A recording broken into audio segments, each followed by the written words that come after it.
25 degrees, setting the stage in Boston. A cold, dry night at this time. And it is chilly. The winds are out of the north everywhere. But here's what I want you to know. The wind will become more northeast to east tomorrow. Now, that's interesting for folks along the coast because the ocean water temperature is above normal because of all the warm weather we've had in the early part of the winter. So it's 42 degrees. Means when the wind whistles in off the water, it could cause some rain to mix with wet snow for a while along the coast, or perhaps may hinder the accumulation because it's so wet. Until we get to tomorrow evening, then it'll have a better opportunity to accumulate. That's especially true down on the Cape, and that's important because they're going to get the heavier precipitation. It makes the amounts a little more complicated for them. But here is a look already at what's going on, and you can see it is snowing in New York City, and it's really not that far south of Long Island and not that far south of the island. So it's going to move upon the south coast first and then slowly work its way northward during the course of tomorrow morning. Once we widen out, you see the swath. All the deeper purples here, very heavy snow from the nation's capital to Philadelphia,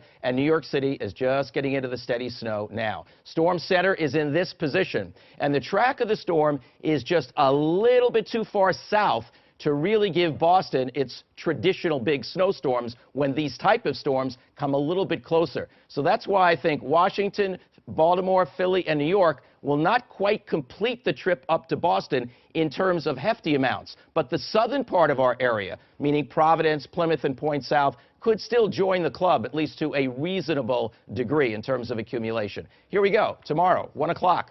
Mass Pike, about the dividing line. Notice it's snowing hard over the south coast, and southeastern Massachusetts isn't doing anything to the north. It's a struggle to build to the north, going up against dry air in Vermont, New Hampshire, and Maine. So the snow bands may work into Boston and a little bit north and west during tomorrow afternoon into tomorrow night before they then start retreating the other way. How long will those bands be in Boston? Will it be just an hour or two? Not quite make it. 3, 4, 5, or 6 hours. That makes a huge difference in the snow accumulation because for that period of time that it does reach Boston, it could snow at a good clip. Everything really whistles on out to sea quickly early on Sunday. We get clearing from west to east during the morning and sunshine for the afternoon.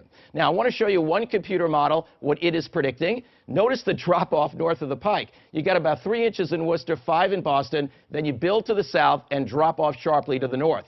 Now, there's another computer model very similar in that you bring the snow in around lunchtime or during the afternoon, a little bit north of Boston, then it goes back to the south, and it moves on out to sea. But even though it's very similar, the amounts are a little bit different. They're lighter. Only about 1 inch to 2 of Boston to Worcester, drop off north, build up south. So the idea is pretty much there. It's a matter of the degree. Sometimes we get even bigger differences in even smaller miles. But right now I think the best bet is 1 to 2 inches north of the Pike, nothing pretty much above Route 2, 2 to 5 inches immediately south of the Pike, 5 to 9 inches from Providence to Marshfield and Point South. We're going to have strong winds. The strongest will be down around the Cape and the islands with this storm. Look at some of the peak wind gusts as we go through this. Look at Atlantic City, then look what could happen around Nantucket as we get into tomorrow night. So because we're talking about so much wind, that begs the issue of the coast. Coastal flood watch for Sunday's high tide, which is around 11 a.m. to noon. So from 2 hours before and 2 hours after for the South Shore